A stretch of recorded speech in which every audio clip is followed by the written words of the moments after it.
గోవర్ధన్ కానీ ఇటు ఎద్దులని అన్నారు. ఆవు వేరు, ఎద్దు వేరు అని కూడా అన్నారు. మేమేమో 2 ఒకటే అనుకోని పూజ చేసుకుంటూ ఉంటాము. ఇప్పుడు ఎద్దు అంటే నందీశ్వరుడు. అంటే శివుడి వాహనము. ఇటు అవును. చూడబోతే. మరి ఎందుకు ముస్లింలు అంత కసాయితనంగా అలా బలి తీసుకుంటూ ఉంటారు? దాన్నే వ్యాపారంగా కూడా పెట్టుకున్నారు. ఎద్దు గానివ్వండి, ఆవు గానివ్వండి, హ్మ్. బర్రె గానివ్వండి, హ్మ్. తప్పనిసరిగా ఇది కోసుకొని తినాలా అని హ్మ్. ఇస్లాం ఎక్కడ మీకు బోధించలేదు, హ్మ్. ఆర్డర్ లేదు. హ్మ్. ఏదైతే ఇస్లాంలో తప్పనిసరిగా పాటించవలసినటివి హ్మ్. 5. హ్మ్. మొదటిది లా ఇలాహ ఇల్లల్లా ముహమ్మదు రసూలుల్లాహ్. అంటే హ్మ్. ఏదైతే ఎంట్రీ అన్నమాట. ఇస్లాంలోకి ఎంట్రీ ఓకే. తప్పనిసరిగా హ్మ్. ముస్లిం అనేవాడు ఎంట్రీ అయ్యేది మొట్టమొదటి. రెండోది ఏమంటే నమాజ్ అంటే ప్రార్థన. హ్మ్. దేవుడికి ప్రార్థన చేయడం ఓకే. తప్పనిసరి. ఎట్టి పరిస్థితుల్లో మీకు ఆరోగ్యం బాగలేకపోయినా, మీరు ప్రయాణంలో ఉన్నా, హ్మ్. ఎక్కడ కూడా దీనికి మీకు మాఫ్ లేదు. హ్మ్. ఎక్కడ కూడా దీనికి మాఫ్లే. లేదు. తర్వాత స్తోమత ఉంటే హ్మ్. హజ్జు. హ్మ్. హజ్జు అంటే దూర ప్రయాణము, డబ్బులతో కూడిన వ్యవహారము. కాబట్టి హజ్జుకి పోవాలి స్తోమత ఉంటే. హ్మ్. విధి దానం ఏదైతే దానం చేసేది ఉందో అది కూడా ఇంపార్టెంట్ అన్నమాట. పేదవాళ్ళకి దానం చేయడం, హ్మ్. భోజనం పెట్టడం, హ్మ్. ఇదే నేర్పిస్తుంది, ఇదే చెప్తుంది ఇస్లాం. హ్మ్. ఫర్జే ఆయన్ ఇది. హ్మ్. ఈ ఫర్జే ఆయన్ అంటే తప్పనిసరిగా పాటించవలసినటువంటివి ఈ 5 హ్మ్. మీ జీవితంలో. హ్మ్.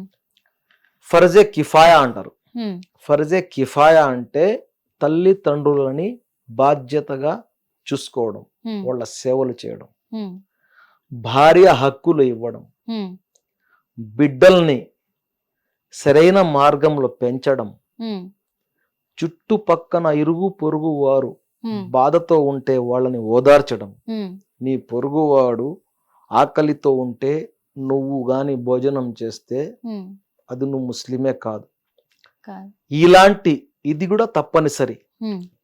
ఇందులోనే చాలా ఉన్నాయి. ఒక ముస్లిం చనిపోతే హ్మ్.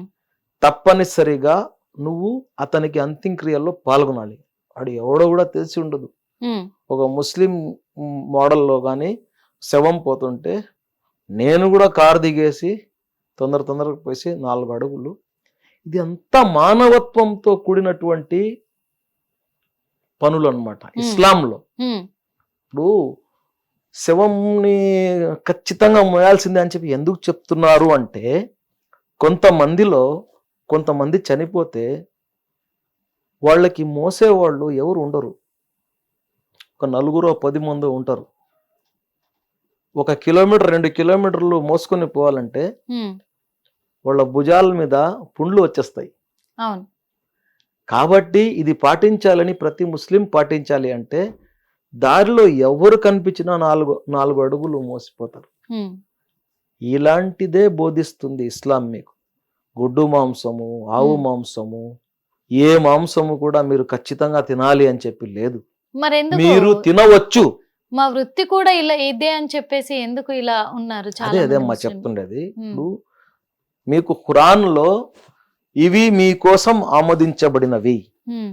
ఇది మీరు తినవచ్చు హ్మ్. అంటే ఏ విధంగా అయితే ఒక మనిషి సర్వేల్ అయ్యేదానికి నేను మీకోసం సృష్టించాను అని చెప్పి సృష్టికర్త అల్లా చెప్తున్నారో దాంట్లో భాగంగా ఇవి అన్ని మీకోసము ఆమోదించబడినవి. అంటే కొంతమంది హిందువులు చెప్పే మాట ఏంటంటే, ఎద్దు అనేది శివుడి వాహనము, నందీశ్వరుడు. అందుకే శివుడు అంటే కోపం వాళ్ళకి. అందుకే నందీశ్వరుడిని బలి తీసుకుంటూ ఉంటారు వీళ్ళు. అదే ఒక లక్ష్యంగా పెట్టుకున్నారు ముస్లింలు అని చెప్పేసి చాలా మంది అంటున్నారు. దీనికి ఏమంటారు మీరు? శివుడు అంటే కోపం లేదు, విష్ణు అంటే కోపం లేదు, ఎవరికి ఎలాంటి కోపం లేదమ్మా. అసలు శివుడు అంటే ఎందుకు కోపం ముస్లిమ్స్ కి? శివుడు అంటే ఎందుకు అసలు శివుడు గురించి కోపపడే చెప్పినోళ్ళు ఎక్కడన్నా మీరు ఒకటి చూపించండి. ధార్మిక పండితులు కానివ్వండి, అదే విధంగా బాధ్యత కలిగిన వాడెవడో రోడ్డున పోతా ఒక చిన్న వీడియో పెడితే అది కాదు పరిగణంలోకి తీసుకోవాల్సిన అవసరం లే. జుమ్మా రోజు మస్జిద్ లో ఉపన్యాసం ఇచ్చేవాళ్ళు కానివ్వండి ప్రతి శుక్రవారము, అదే విధంగా బహిరంగ సభల్లో ఎవరైతే మోటివేషన్ స్పీకర్స్ కానివ్వండి, అదేవిధంగా ధార్మిక ఉపన్యాసాలు ఇచ్చేవాళ్ళు, మత గురువులు కానివ్వండి, మత బోధకులు కానివ్వండి, ఎవరైనా కానివ్వండి, దేంట్లో మీ మీ ఛానల్లో అయినా కూర్చొని మాకు శివుడు అంటే మాకు శివుని వల్ల మాకు ఇబ్బంది కలిగింది అని చెప్పినట్టు మీరు చూపించండి. అంటే కొంతమందికి కొన్ని డౌట్లు కూడా ఉన్నాయి. ఎందుకు అడిగాను ఈ మాట అంటే కూడా ఆనాటి నుంచి కూడా ముస్లింలు కూడా శివుణ్ణి పూజించేది, కానీ ఒక చరిత్రలోనే ఉంది మరి వాళ్ళకేదో ద్రోహం చేశాడు శివుడు అందుకని చెప్పేసి, ఆ ద్రోహం ఏంటో మీరే చెప్పాలి.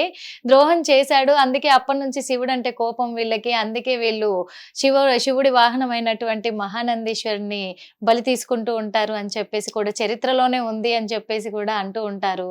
మరి అదే కాకుండా ఒకరిని చెప్పమనండి అంటున్నారు కదా. యాక్చువల్గా చాలా మంది కూడా చాలాసార్లు మీరు కూడా కామెంట్లు చూసే ఉంటారు, సోషల్ మీడియాలో కూడా చూసే ఉంటారు, దర్గాలో ఉండేది శివుడు, అందుకే దర్గా చుట్టూన్న గోడ పైన పులి అమ్మవారి వాహనము, పార్వతీదేవి వాహనము, అందుకు ఆ చిహ్నము పులి చిహ్నాన్ని ఆ గోడ పైన దించుతారు, కాకపోతే అది ఒప్పుకోరు ముస్లింలు అని చెప్పేసి అంటున్నారు. ఇది నిజమే అంటారా అబద్ధం అంటారా? అంటే అబద్ధమే అంటారు అని చెప్పేసి కూడా అంటున్నారు. మరి చెప్పండి. అబద్ధం అని చెప్పి నేను చెప్పను.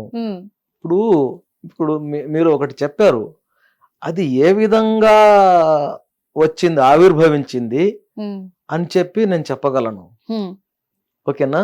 దాని తర్వాత మీరు వేసింది నిందానా, అపోహనా, లేదంటే అర్థం కాక చెప్పినటువంటి మాటలా అనేది మీకు అర్థమైపోద్ది, చూసే వాళ్ళకి కూడా అర్థమైపోద్ది. ఇప్పుడు ఈ పులి బొమ్మ అనేది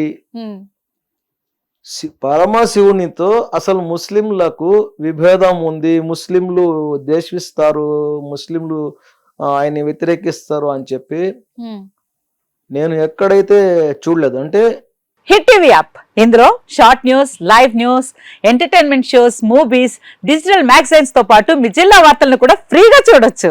ఇంకెందుకు ఆలస్యం, వెంటనే హిట్ టీవీ యాప్ ని డౌన్లోడ్ చేసుకుని ఫ్రీగా ఎంటర్టైన్మెంట్ పొందండి. Hit TV app, hit TV app, please download hit TV app. Hit TV app ని ఫ్రీగా డౌన్లోడ్ చేసుకుని ఎంజాయ్ చేయండి. మీకు నచ్చిన ఎంటర్టైన్మెంట్ కోసం హిట్ టీవీ యాప్ ని ఫ్రీగా డౌన్లోడ్ చేసుకుని ఎంజాయ్ చేయండి. హిట్ టీవీ యాప్ ని డౌన్లోడ్ చేసుకుని ఆస్వాదించండి, ఆశీర్వదించండి. ఇంతమంది సెలబ్రిటీలు హిట్ టీవీ యాప్ ని డౌన్లోడ్ చేసుకోండి అని చెప్తున్నారంటే ఎంత మంచి యాప్ ఆలోచించండి.